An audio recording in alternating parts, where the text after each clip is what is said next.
For this project, I'm going to tune up this old pump drill, see if I can teach it to dance.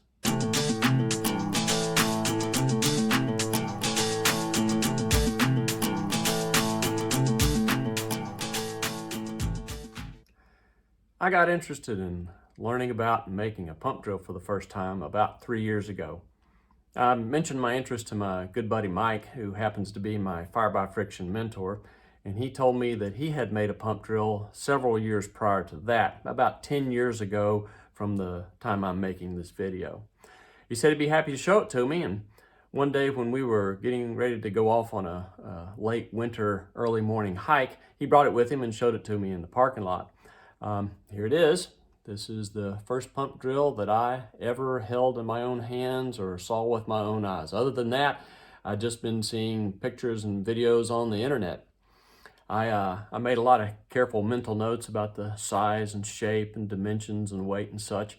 And of course, I had to ask Mike, how did it work? And much to my surprise, he told me that he had never gotten it to work. He had never made an ember with it, never managed to make a fire.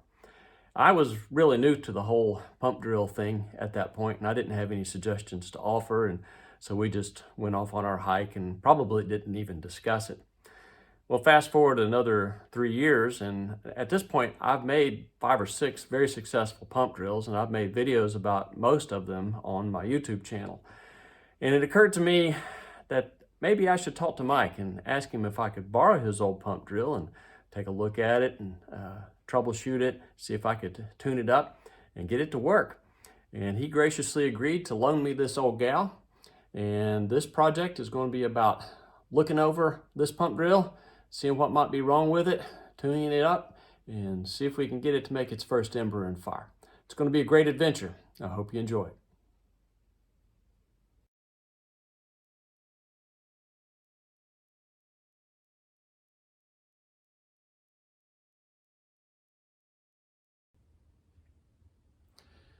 Before I start taking this old pump drill apart and working on it, I thought maybe I'd describe it to you in a little bit more detail so you understand my starting point.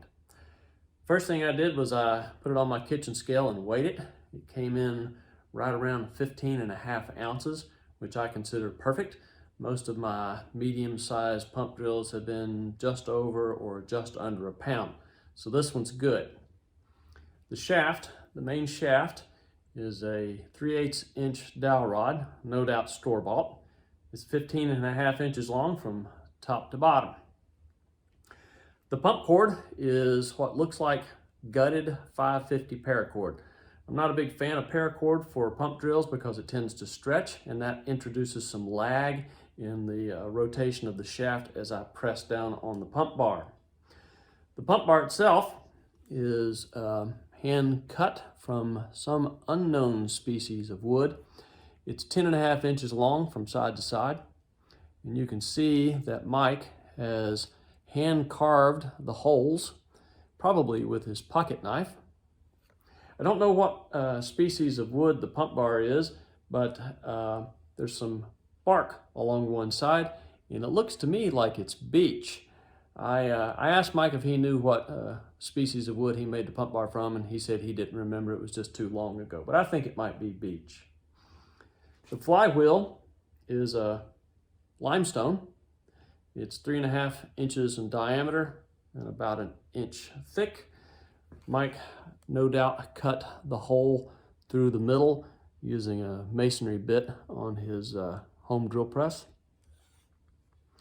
The bit was attached at the bottom of the shaft. Mike told me he used a half lap joint, and then he wrapped it with some nylon cord, whipped it, wrapped it, lashed it, and then he coated it with some pine resin kind of to glue everything together. And if you look real carefully, you can see a little blob of pine resin right there. I think he used pine resin also to glue or attach the stone to the shaft. Unfortunately, the stone is a little bit loose on the shaft. I'll have to address that.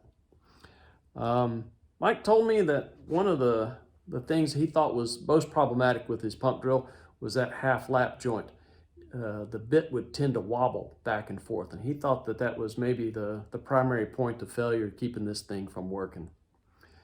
I don't know if you can tell, on the video, but there seems also to my eye to be a bend in the shaft just below the stone. I'm afraid that maybe the main shaft is either cracked or broken right at or maybe just inside the base of that stone. That's something I'm going to have to look into as I start taking it apart. So it looks to me like there's 4 things that I'm going to have to address. One, I'm going to have to attach that stone a little bit better to the shaft. I'm going to have to look at the half lap joint. I think I'm probably going to attach the bit a different way. I've got some ideas. We'll have to look into that.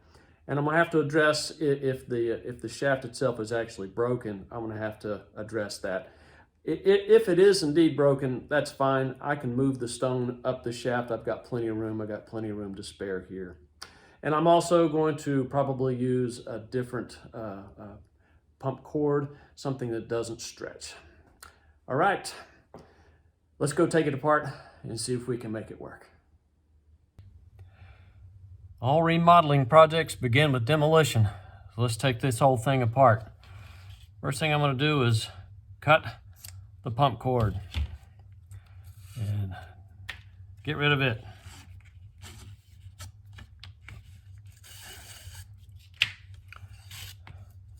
There's our pump bar. We'll just set it aside for now. Next thing I want to do is cut this nylon cord off of the bottom of the shaft. Let's see what we can do.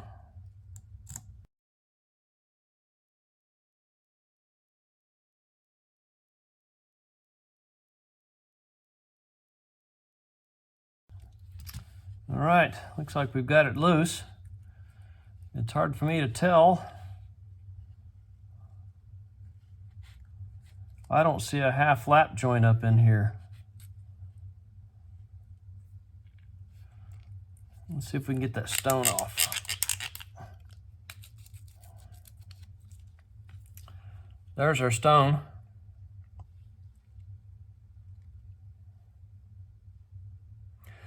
My guess is that this was the top of the stone, and it looks kind of like there may have been a blowout right here. I've seen that happen before when I drill through a stone using my masonry bit. Sometimes I get a little bit of blowout. My guess is that's what happened. Let's set that aside now. And now I can see what looks like the half lap. Looks like it goes all the way up into here. Can you see that? This was inside of the stone. So that bit went all the way up inside of the stone. See if we can get it loose. I can see the seam where it was glued together. There it goes. So this looks like it used to be the bit. And that is the bottom of the shaft. You can see that. And the bit and the shaft kind of went together like that. Looks like the shaft is bent slightly. I don't know if you can tell that. If I can hold my hand up there properly. Looks like it's bent a little bit, but it's not broken. All right. Well, that's the demolition step. Not sure what I'm going to do with it. Let me give that a little bit more thought. May take me a day or two to get back to you, but in video time, it'll just be a few seconds. See you soon. 3 days later. Well, I've been brainstorming and test driving ideas for about 3 days now. I'm not going to bore you with the stuff that didn't work or the ideas that I think won't pan out. I'm instead just going to focus on what I think is going to allow me to move this project forward. As you'll see shortly, it's starting to feel like I'm building a brand new pump drill from scratch more than I'm just tuning up an old one. I'll let you be the judge on that. About the only thing that I haven't touched or changed at this point is this stone flywheel. It's the same as it was when I took it apart a few days ago. Nothing about it has changed. The first thing that I've changed is the pump cord. I don't much care for paracord, particularly because it stretches. I decided instead to use some reverse wrap Dogbane cordage. My friend Mike likes to encourage me to use found natural materials in my fire making projects. He also encourages me to use only hand tools as well. We'll talk about that in a minute. But I decided that I would make him some Dogbane cordage for his pump drill. I'm not going to go into the details of how to make this. I made another video about a year ago where I go into all the details of how to make reverse wrap Dogbane cordage. I'll put a link to that down in the description and encourage you to go watch it. This stuff is really super strong. It's about 1/8 of an inch in diameter. I made about 6 feet of it just to give me some spare for other projects. I don't need nearly all of this for this particular pump drill, but it's always good to have a little extra cordage on hand.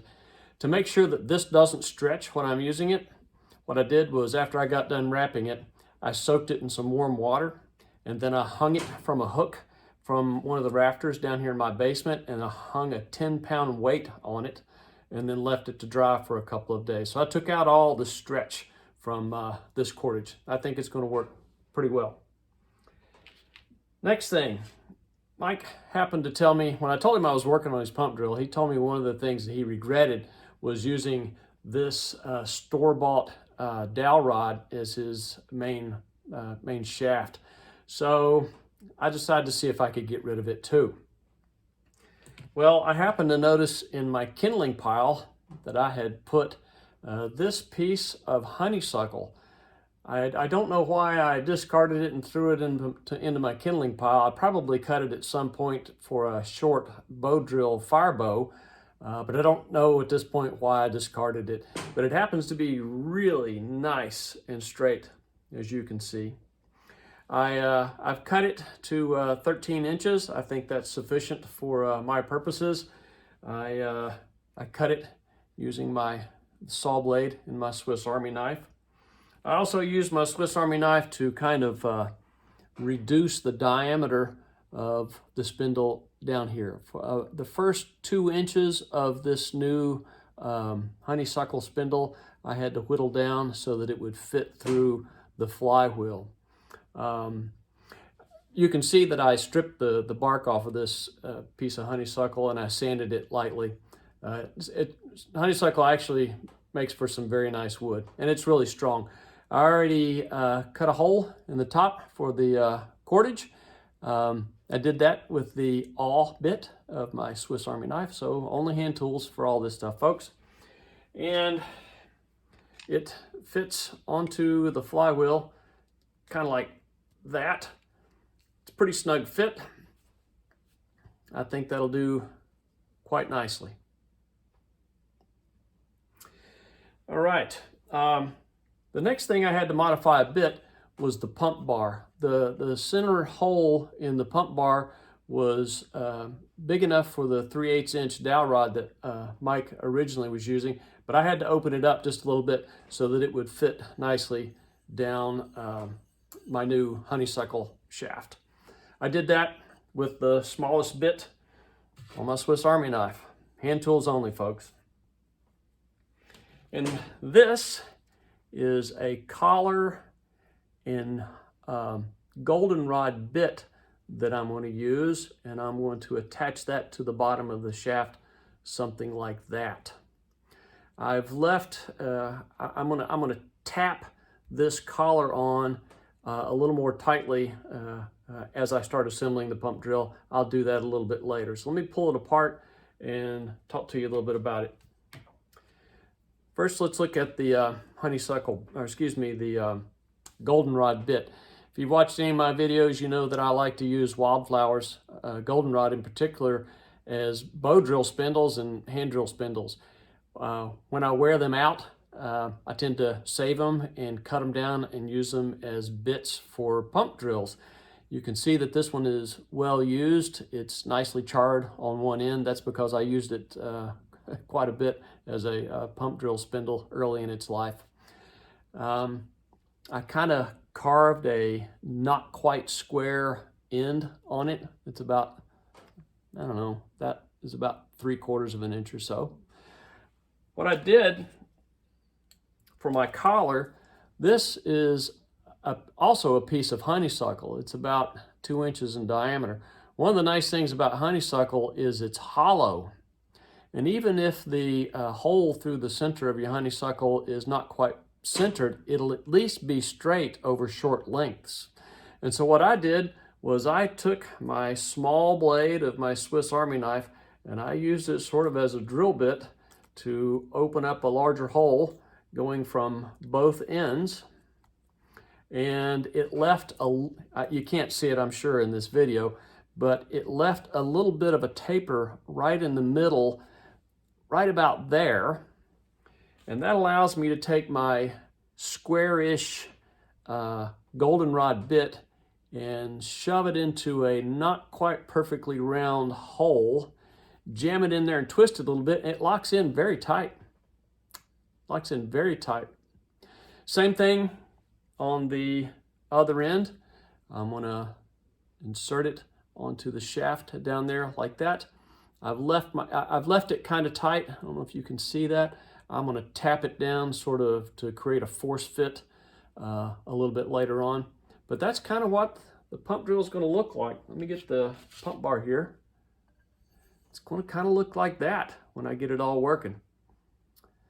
So, there we go.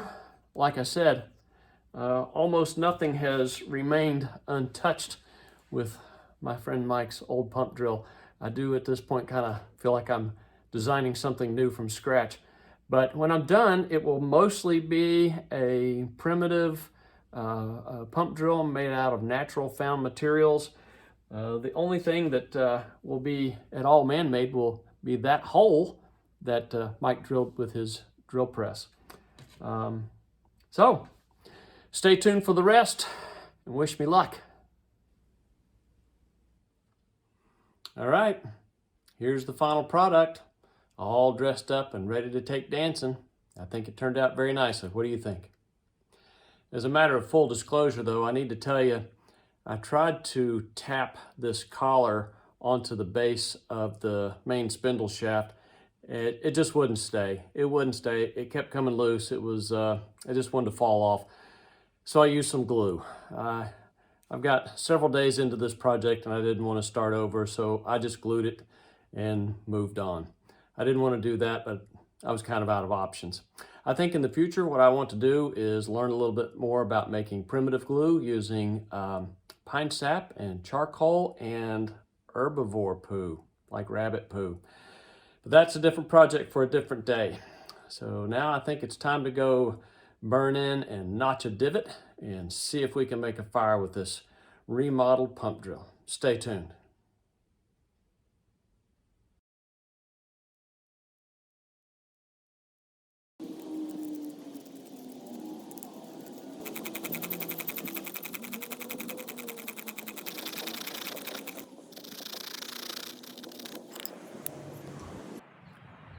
All right, let's see if we can tease out an ember using our rejuvenated old pump drill.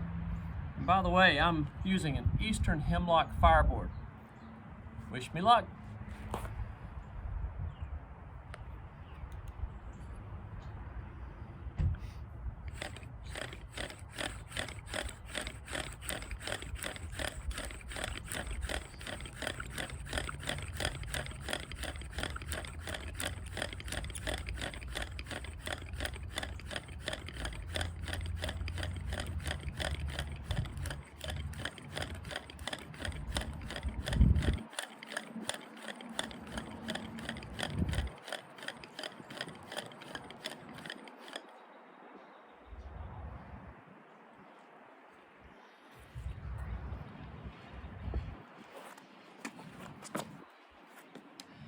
We've got a nice big ember.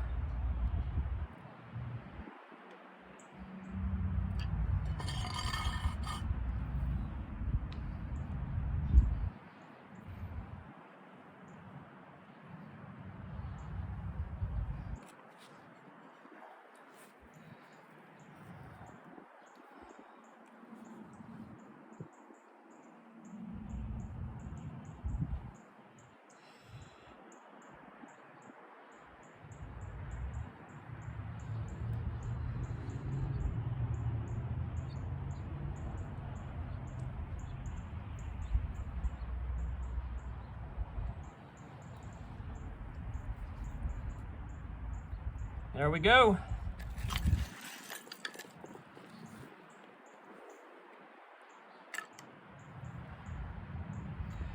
It's a little windy today, I don't want it to blow away.